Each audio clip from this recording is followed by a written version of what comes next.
Up today on race day, trouble and happy hour for the man in black. Matt Yoakum is in Michigan. The Winston Cup Tour tackles the Irish Hills of Michigan, where good gas mileage is as good as gold. Will this one be decided at the pump? I'll preview today's 400-miler. Now to Bob Dillner in Colorado. The Busch Series is on a Rocky Mountain high today. Coming up, I'll have a preview of a very windy inaugural Lycos 250 at Pikes Peak International. Now here's Bob Fry in Columbus, Ohio. I'm Bob Fry, and I'm going to talk about the really fast cars in Ohio. Columbus, Ohio. Now here's Rick Benjamin, who's in Mid-Ohio. We're at Mid-Ohio Sports Car Course for the NTV Trans Am Tour. Everybody here is trying to figure out how to track down Paul Gentilozzi. And we'll meet this week's newsmaker, one of the most influential and successful men in all of motorsports, Roger Penske. Plus, we'll go down to Daytona, where the Winston Cuppers toured the high banks for the first time under the lights.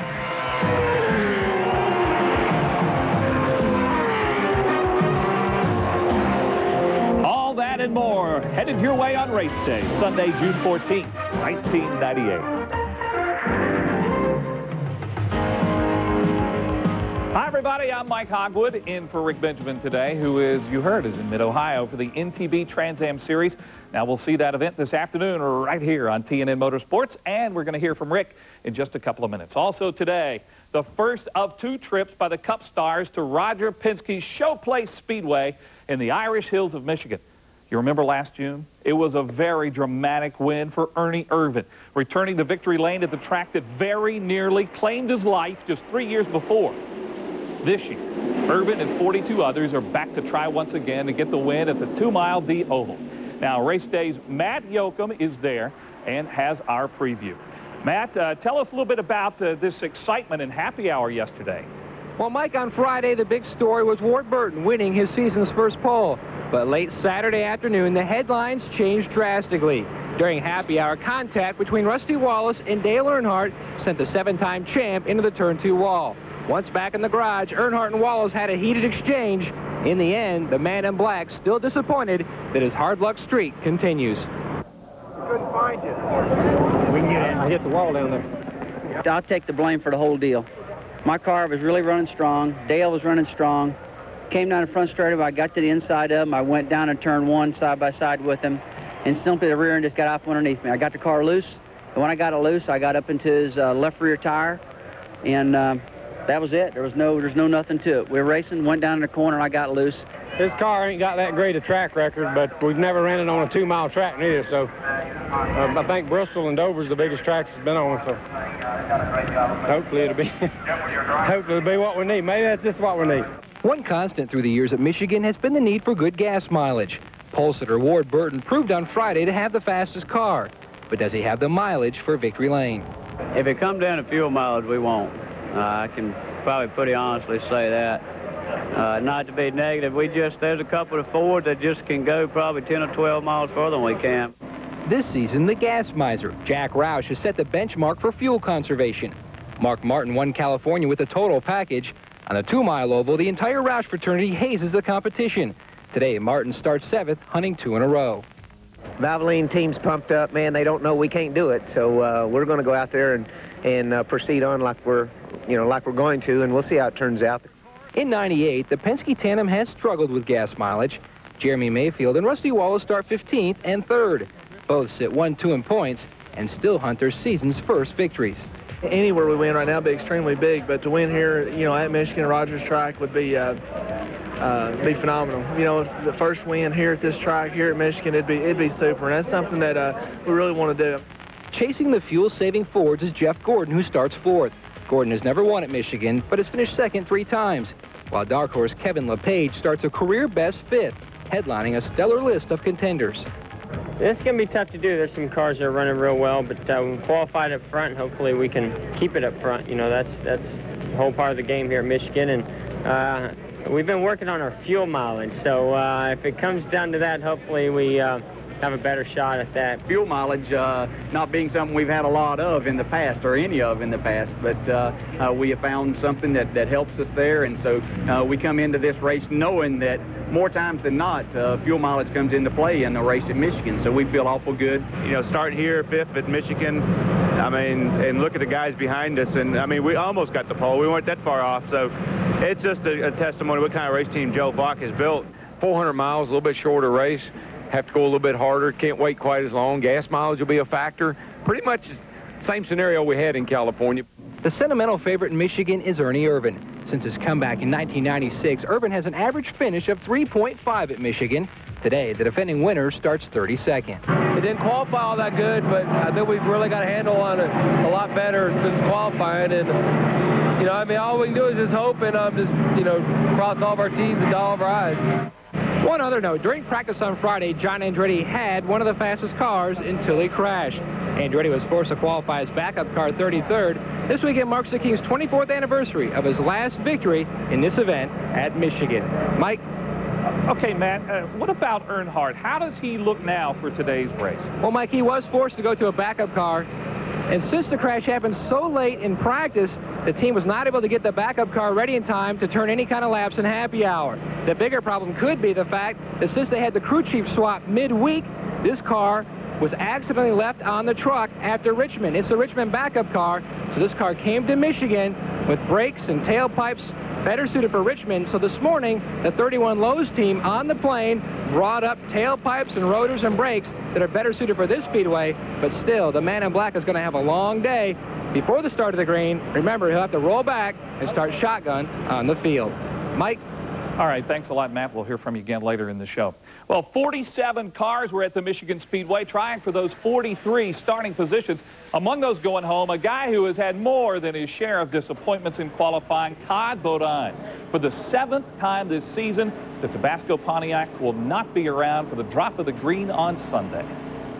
Yeah, it's definitely frustrating. It's pretty disheartening, but, you know, there's not a whole lot we can do. This crew, everybody in this team is giving it 110%. You know, I give it 110% every lap. The crew works hard every week. They haven't given up, and still we come up short.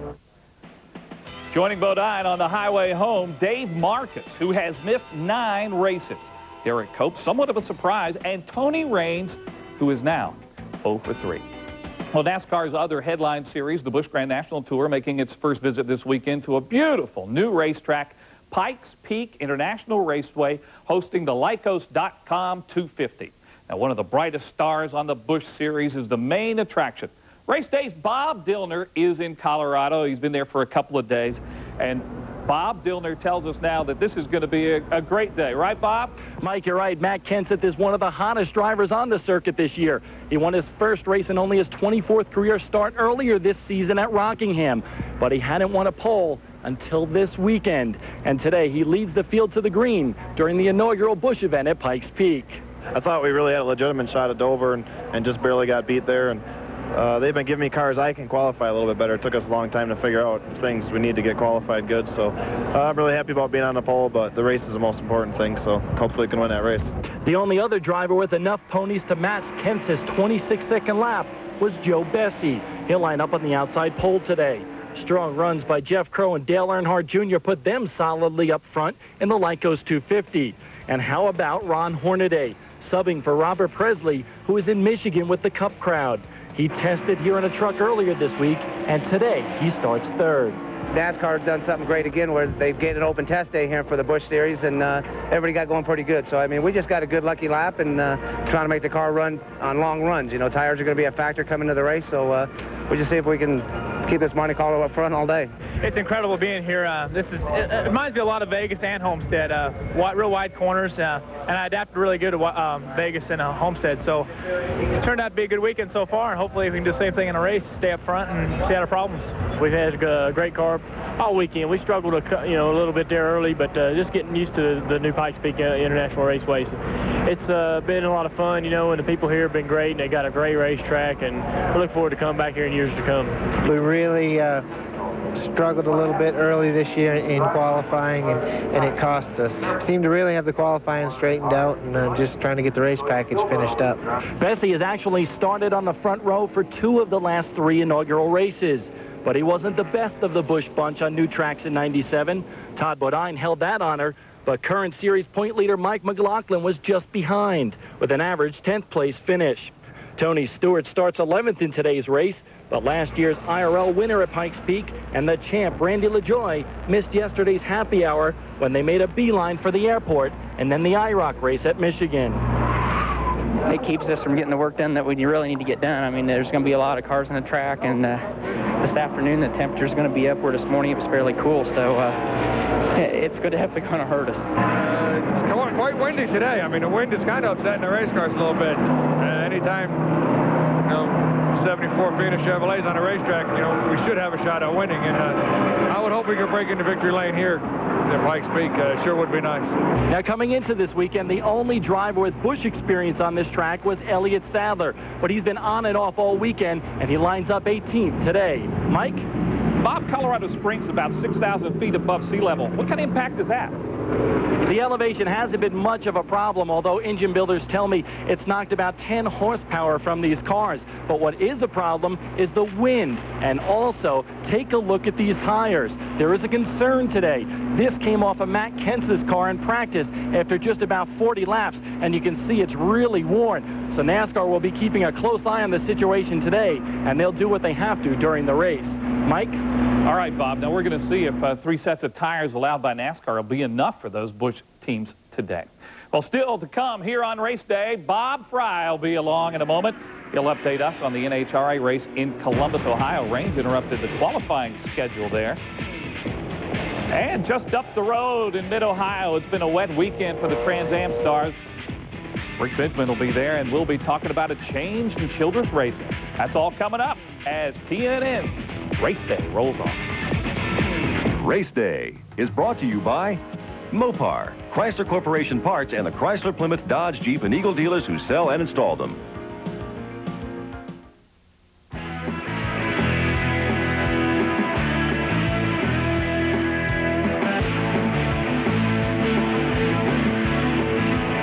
Welcome back, everybody. Our featured event this afternoon right here on TNN Motorsports, the NTB Trans Am Tour at Mid-Ohio Sports Car Course in Lexington, Ohio. It's about midway between Cleveland and Columbus. Now, you're going to see the Mid-Ohio 100 at 2 Eastern today here on TNN.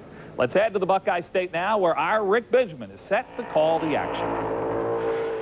Well, Mike, the NTB Trans Am Series is into the meat of its schedule now. Just a week after running in the streets of Detroit, the team's hauled south here to Mid-Ohio, part of this series that's been writing racing history for the past 30 years at one of its most traditional venues.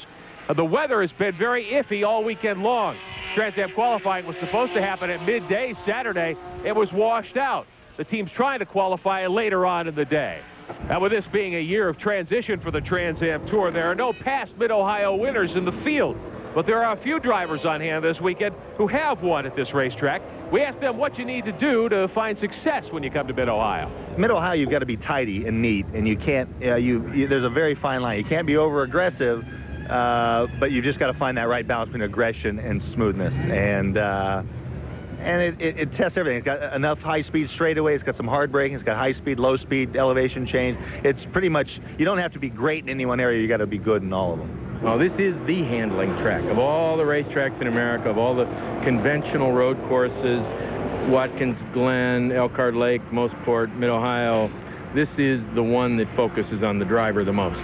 You've got to maintain all the systems in your car. You can't overuse your brakes, your tires, your transmission, anything. So it's kind of a waiting game at Mid-Ohio. But at the same time, it's a track that you can't set back too long or you're just going to be out of touch. Well, the weather, Mike, has been an issue here all weekend long. We've had hard rains and high winds off and on.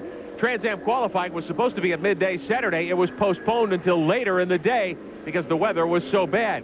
The NTB Trans Am Series in the meat of its season now. These Warriors ran the streets of Detroit just a week ago, and now they've hauled south to Mid-Ohio, one of the traditional venues that's written so much history in the 30-plus years that the Trans Am Series has been a part of American motorsports. So the NTB Trans Am Tour runs its Mid-Ohio 100-miler at 2 o'clock Eastern on TNN Motorsports this afternoon. We'll be here for the call. We hope you can join us then. Mike? All right, Rick, we look forward to that. Hey, it's time now for our Mopar Performance Update. The NHRA Drag Stars are also in the Midwest today, except for the finals of the Pontiac Excitement Nationals near Columbus. Wild weather there this weekend, hard rains and high winds hindering things early on. Let's get the latest from TNN's Bob Fry at National Trail Raceway.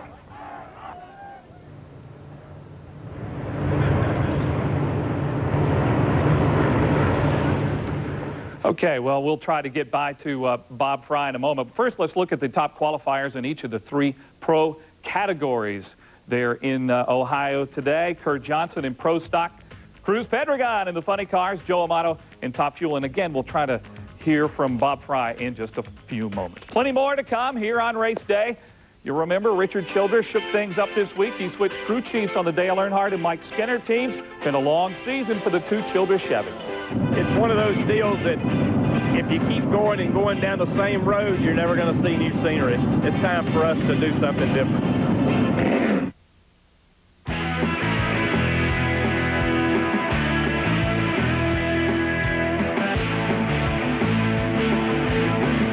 Welcome back to Race Day. Larry McReynolds was tabbed the guy to get Dale Earnhardt back in the limelight. The Dream Team produced a Daytona 500 win, but not much else. Across the RCR complex, truck champ Mike Skinner hasn't seen much success in his sophomore season. The axe of change fell on Monday. Matt Yoakum reports on a team aiming to rebound. The season began on a high for Richard Childress Racing. Dale Earnhardt won the Daytona 500, while teammate Mike Skinner finished 8th. What followed has been a 12-race nightmare of brutal crashes and disappointing runs. We went to Daytona and tested during the winter, went to some short tracks, and had obviously some good testing going on. And then the ultimate went to Daytona and won the 500 with the 3-car. Mike Skinner had a good run. In fact, played a role in helping the 3-car win the 500. But from the Monday after the 500, with both teams, it's been like an avalanche that we hadn't been able to stop. And it's not from lack of anybody working. It's not from lack of communication on anybody's part. On Monday, the downward spiral forced Childress to shuffle crew chiefs, all in an effort to change the course of a season that has Earnhardt 12th in points, the lowest midseason since '92, while teammate Skinner has logged 9 finishes of 27th or worse. I just felt, you know, with the season we was having, you know, we'd looked at a lot of stuff in the cars and chassis and engines, and, you know, we couldn't put a finger on it. I said, well, you know, let each crew chief go to each, you know, we'll switch him around, let them look inside the teams and work with the drivers and see if they can see something different that that might, you know, get one of the teams going. Kevin Hamlin are like surgeons, and both of our patients has been real sick for a few months, and we've been trying to cure it. We hadn't been successful, so we've asked each other to look at each other's patient. If we can cure one, we think we can cure the other, and if we can cure them both right off the bat, that's the home run we're trying to hit with this change here. Well, I don't know if that change needed to be made, but some changes needed to be made in cars, the way we think, the way we look at it, and I just feel like Richard had to do something. He was in a position, you know, I got to make a change. I got to decide to do something here. I can't keep doing the same thing. The guys were racing for 25th in the race, you know, qualifying 30th and worse. And so it's a change, I think, that was for the better. And whether it was the right change or not, I don't agree with that. And I'm sure not happy that Larry's not with me. Unlike Team Sabco, who underwent a similar change in '97, the crew chiefs won't keep their cars. Let us keep our environment. All the drivers has got to do is swap their clothes from one closet to the other, and we'll repaint the cars and swap their seat. It's we tried to do in 4 days what a lot of teams would have a problem doing, I think, in 4 months over the winter. The changes may find the magical chemistry, which is the make or break key to racing success. You know, Mike could maybe use a stronger crew chief like Larry has a stronger hand maybe than what I was doing with Mike, and maybe Dale needed something a little more laid back, like my style, I guess, and hopefully that chemistry thing will maybe make both teams better. The changes did produce Earnhardt's best non-plate qualifying effort in 1998. However, the car was still prepared in the shop by Larry McReynolds. While Mike Skinner has one of the best cars this weekend over long runs, but his qualifying gremlins still persist, he makes the race today with a provisional starting 41st. In Michigan, I'm Matt Yoakum reporting. And it's been a wild week elsewhere in the Winston Cup garage. First, the other shoe drop for David Green and the Caterpillar Chevrolet team. Last week, owner Buzz McCall parked Green at Richmond, citing a shoulder injury, although Green professed to be fine. This week, McCall pulled the trigger, releasing the '94 Busch Series champ. You know, anytime you have a driver change, it's not pleasant. And while we tried to make the best of a bad situation. Hopefully we can move on from here. David's a good driver with good skills. He'll get hooked up for sure. He did a wonderful job for American Equipment Racing and Caterpillar and Siemens and ICI. He represented us very well, and certainly we wish him the best, and I know that he'll always keep an eye on the team. Hutch Strickland will be in the 96 car this afternoon to Michigan. He starts 43rd. Well, the handshake deal between Dale Earnhardt Jr. and his dad is more formal now. DEI signing the young hotshot to a 5-year contract, which will run through 2002. Plans for Earnhardt to run the full Busch Series schedule next year, and then they'll talk about it. He's awful energetic. He's awful, you know, excited about racing, and he's having a great time. And as far as a contract, we didn't need a contract, but you know, we felt like one for the formal purposes. I think was the only reason we did one. But we've took care of him for 23 years. Surely we're going to take care of him the rest of his life. It's good to get us, you know, get settled in, get some things down on paper. You know, it wasn't really anything we were pressuring to do or trying to rush into, but I believe it was more to ease the general public and the media than ourselves, you know, just to give everybody, hey, you know, give everybody an idea that, yeah, we are under contract, you know, there's you know, nothing to worry about as far as Dale Earnhardt Jr. and where he's going in 1999. And Earnhardt's truck driver, Ron Hornaday, will be making Winston Cup start later this month. He's been hired by the newly reorganized Tyler Jett Motorsports team to run car 17. I want to do that deal because the trucks go back there at Sears Point, and they change the track a little bit, so that'll give us a little more hand on what we need to do to the truck. When we continue, Roger Penske, one of the big names in motorsports. He's our newsmaker today. I've been in racing a long time, and you lose a lot more races than you win, but you have to have that confidence, you know, and that ability to pull the team together to say, hey, we're a top team. We got to continue on our game, and you know what'll happen, we'll be in that winner's circle. Mack Trucks are furnished by Clement Chevy Mack Sales. For all your truck and tractor needs, call Clement at 1-800-369-MACK. LA West Luxury Vans. LA West vans are available at select Ford dealerships nationwide. Call us at 800-786-VANS. By Featherlight, the official trailer of NASCAR, IndyCar, World of Outlaws, IRL, and a major sponsor of NHRA. Remember to call Featherlight for all your trailer needs at 800-800-1230.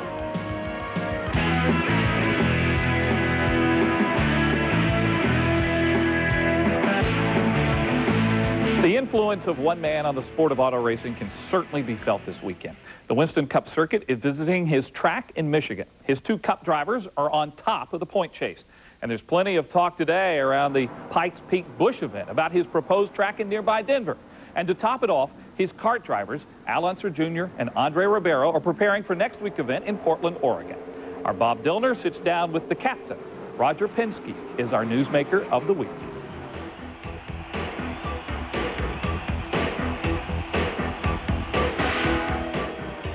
Last year, your Cup team struggled a bit, 11 DNFs. Over the winter, you got together with Michael Kranafis, put two teams together, and all of a sudden, boom, they are on the top of the game in the Winston Cup. What changed? What has made this such a successful pairing? I think what's really happened, the paradigm shift really was where Rusty and I realized that if we could have two people exchanging information, it would be more important, we could get more done. We've seen that in the teams. We could see what Hendricks has been able to do and some of the other very successful teams in Winston Cup. But more important, Rusty had a lot of faith in Jeremy Mayfield. And the two of them from the beginning, I said, guys, you're not racing each other. You're racing the other 42 cars. We'll worry about the last lap on the last corner. If it's you two cars, that wouldn't be a bad place to be. Do you think they have pushed each other to become better drivers? There's no question, because when they try something and one's out there, the other one uses that as a benchmark. It's a metric from the standpoint of time. It's the quality of what we're doing for the setups. There's no question that one is pushing the other, and they'll admit that themselves. Roger, on the other side, the car teams are struggling a bit. Andre has had some tough runs. Little Al had one good run, but he struggled as well. What's going on? Well, we struggled. We've been very competitive in some races, and we've had some reliability problems. I would have to say we struck the reliability gearbox and engine out. We would be all right. Again, we're working with Goodyear, trying to get the tire better. As you know, we try to be loyal to the people who supported us, and certainly when you look at the grids, we're probably somewhat behind, but Goodyear's done a great job trying to catch up to the Firestone cars. I think on the ovals we're pretty good. We'll see what happens on the road course. But too early for me to say we're out. What we need to do is get a win here very quickly.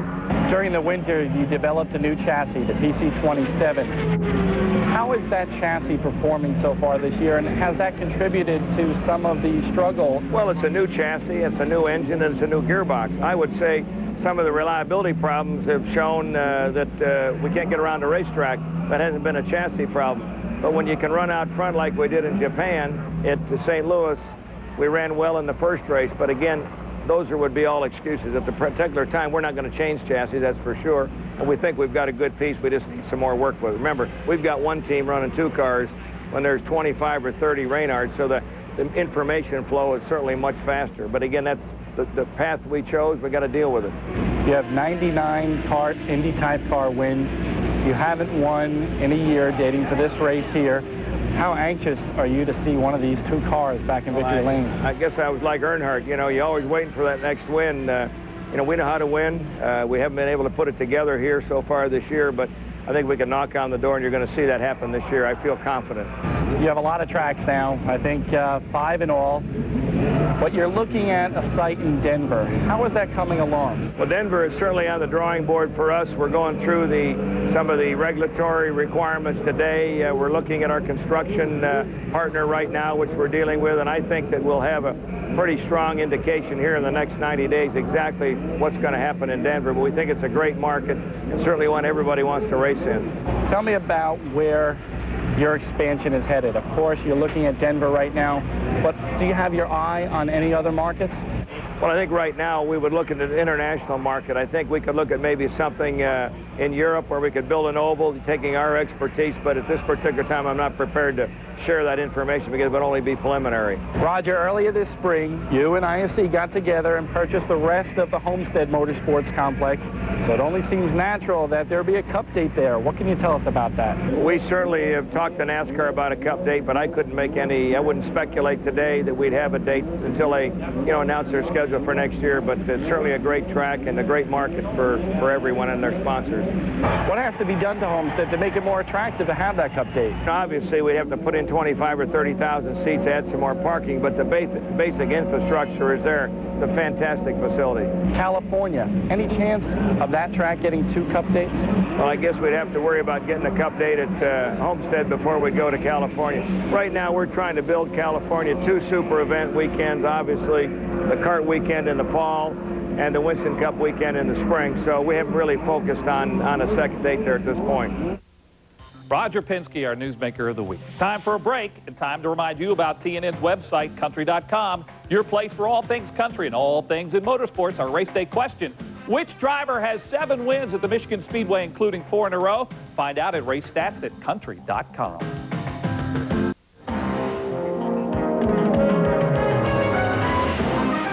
We're ready for more on race day. First, Matt Yoakum in Michigan. Ward Burton hasn't won a race in 2.5 years. With the luck of the Irish lean his way in the Irish Hills, his car's green. I'll talk to today's pole sitter for the Miller Lite 400. Now to Bob Dillner in Colorado. Matt Kenseth is the man in Colorado today. Coming up, we'll talk to the inaugural pole sitter for the Busch event in Pikes Peak. We'll head down Daytona Way, where the Super Speedway got its first dress rehearsal under the lights. All that and more heading your way on the second half of race day. He was close last month at Charlotte, but Jeff Gordon knocked Ward Burton off the bud pole with a late quick run. This weekend at Michigan, nobody able to knock the Virginia native off the top speed.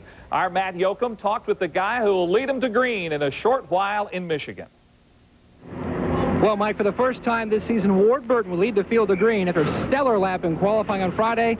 But the big item on the agenda today, ending a 73-race winless streak. Ward, the big question, what's it going to take to get the car in victory lane? Good handling race car. Of course, first thing, you got to run all day. Be there the last 50 laps. Hopefully it won't be some gas mileage deal that always happens at some of these tracks. This is one of them, and we don't get good gas mileage, so hopefully it'll be the best car that can win. There's 3 or 4 cars out there that's really good, and I'm sure a lot of guys will adjust on it, but we just need to do the best we can, and hopefully we put that 22 MB&A Pontiac back in victory circle. You say you don't get the best gas mileage in the garage. How close are you to the Fords? No, we're not close at all. I'd say they can go about 8 to 12 miles further than we can. That's not close. Is this pole a momentum builder for you guys?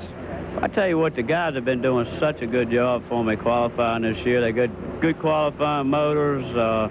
They do a good job of getting the cars to handle for me. We've had a shot of getting at least 4 poles, I mean legitimate, and we finally got one. Mother Nature kind of played a little bit of hand in it. We had some cloud cover come right when we went out, but Mother Nature played against me at Charlotte, so they owe me one. Well, good luck.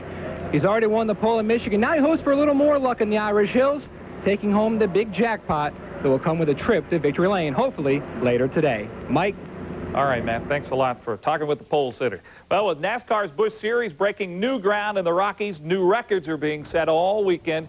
And there's only one driver who can go into the record books as the first pole winner at Pikes Peak International Raceway. Matt Kenseth is that man, and our Bob Dillner is standing by with Matt in Colorado. Bob? Well, Mike, so far it's been an all Lycos weekend here at Pikes Peak. They're sponsoring today's race, and they have the pole sitter, Matt Kenseth. Not a bad start to the weekend, Matt.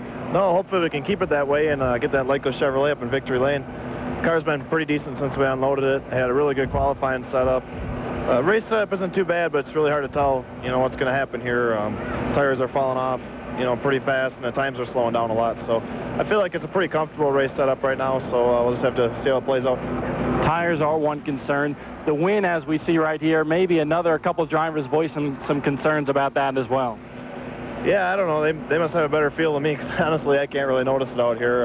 We're at a 1-mile racetrack, and like I said, I really haven't noticed it. But our car's working pretty decent, and hopefully we can keep the tires in the car and put on a good show tomorrow. After the Richmond race, I talked to you, and you said you had nothing for the 9 and the 3 car, but wait until next week. How about a win here today? Man, I hope so. That's what we're working really hard on. Guys give me a really good car.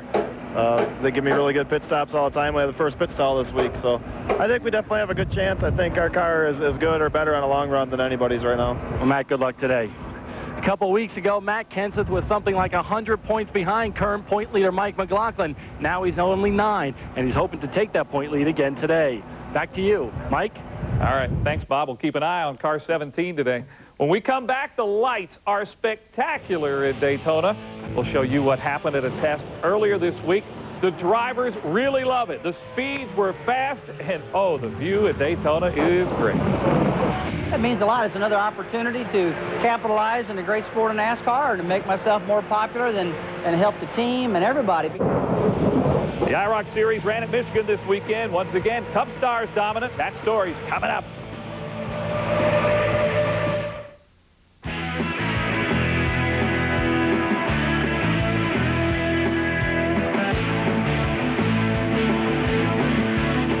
NASCAR will make more history July 4th at the Daytona International Speedway. For the first time since the track opened in 1959, Winston Cup teams are going to be racing under the lights. This week, nearly 20 teams tested at the massive track. And our Steve Burns tells us if the test is any indication, opening night should be a smash hit. The race cars made their way onto the track illuminated by the world's largest outdoor lighting project. 800 tons of concrete, 150 miles of wire, 2,600 square feet of mirrors, 170 poles, and over 2,000 fixtures were erected to bathe the track in light. The light on the track is equivalent to 87,000 passenger cars with their high beams on. The driver wants to look down the track, the TV camera wants to look back up the track, and the spectators want to look at the track from both sides, which doesn't leave you a lot of directions to take light onto the object without getting into somebody's eyes on it. And so that's part of what makes it a big challenge. Then this track becomes a especially big challenge because of its sheer magnitude of size. Daytona to me right now is a whole new racetrack. It's real dramatic, it's great out there. The track is much, much cooler, so the cars handle better and they're more consistent. And I'm gonna tell you what, if you could find one race fan that doesn't like this compared to the day race, I won't believe it. Because the track is better, it's gonna be dramatic, it's gonna be a fun race to run. And that's one of the reasons that I'm down here testing, because when I come back for this historical event, I want to have this Miller Lite Ford on the front row, and I want to win this race because this would be a great one to win. Oh, it's different. Oh, yeah, sure, it's different. It takes a while to get used to the lights, the track under the lights. Daytime and nighttime driving is really completely different. So it takes a few laps for your eyes to adjust, and you get the depth perception right, and get comfortable getting against the wall, because that's a little different. The race will be broadcast by CBS, the first primetime telecast of a motorsports event by a major network. Mark Martin expects a 4th of July spectacular. It's like driving during, daytime, except the sky's black. Just like daytime. It's lit up just like day. Can't tell it, really can't tell any difference. Of course, I'm thinking more about driving 200 than I am about whether the lights are perfect or not. But I knew Wednesday night when I flew over this place and it was lit up like it was going to be awesome, and it really is. Reporting for Race Day, I'm Steve Burns. Kenny Irwin was the fastest of the cars testing the Triable After Dark. His speed of over 191 miles an hour would have easily won the pole last July. Yesterday in Michigan, it's the International Race of Champions, 12 of the best, firing them up. Road race ace Tommy Kendall's on the pole. A lot of tight racing. Randy LaJoy in car number 10 and Al Unser Jr. in that blue number 4. Getting up close and personal. IROC points leader Mark Martin started last, but he had little trouble moving up through the field.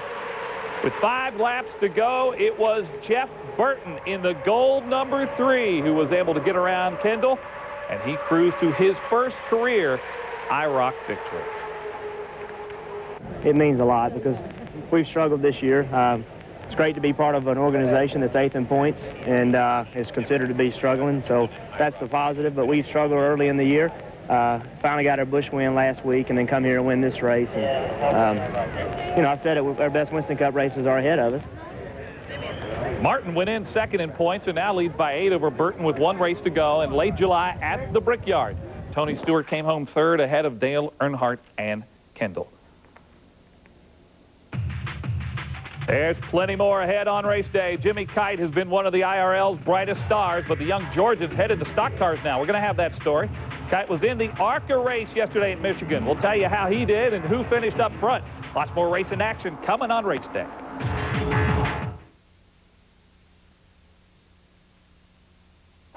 He's one of the sport's young guns, and he's making a surprising career change. After a meteoric rise into IRL Indy cars, Jimmy Kite's heading to stock cars.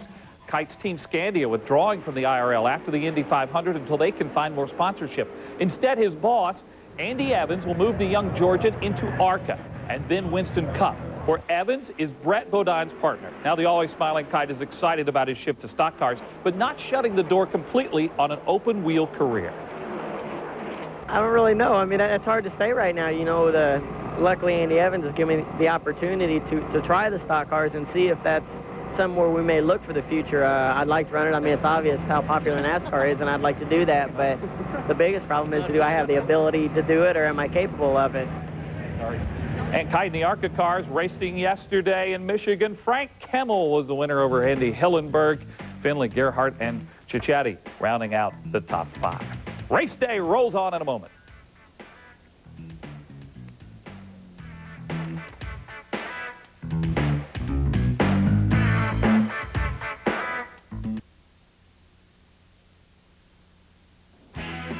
ASA racing last night in Grand Rapids, the Meyer 300. The winner is Gary St. Amant. Second win of 98, beat Scott Hansen and Mike Miller to the line.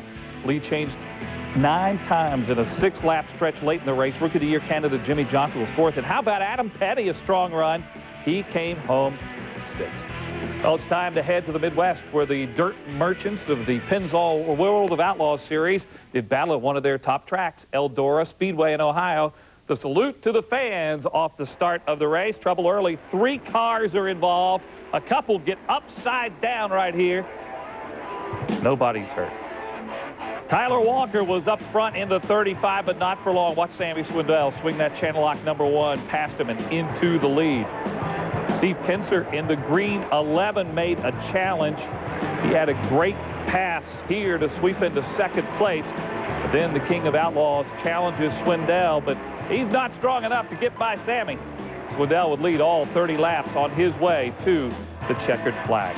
Kinser was 2nd, just ahead of Jack Haldenchild, Andy Hillenberg, and Danny the Dude Lasowski. Mark Kinser still leads the points chase by 47 over Swindell. We're going to back off for just a moment as we take a break. Here's a look at what's racing ahead on television this week. Keep it here. Race Day's back in a moment.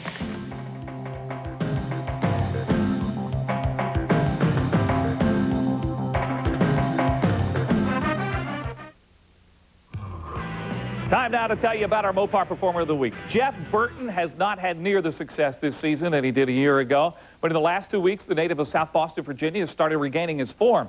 Burton won the Busch race at Richmond last week, then this weekend beat some of the best drivers in the world in the IROC race at Michigan.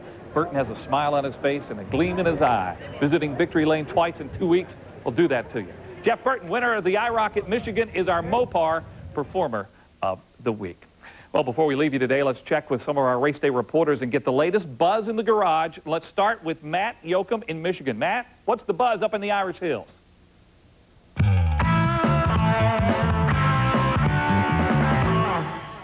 Mike, happy hour usually isn't a good indicator of who might have the best race package. 9 times out of 10, the fastest guy in happy hour doesn't win, except maybe this weekend. Looking at the timesheet, looks very similar to the one in California, where you had 2 Roush, 2 Penske, and 2 Hendrick cars inside the top 10. The fastest guy in happy hour was Jeff Burton, but pulling a number of crew chiefs, they all point to his teammate, Mark Martin, as the guy to beat today.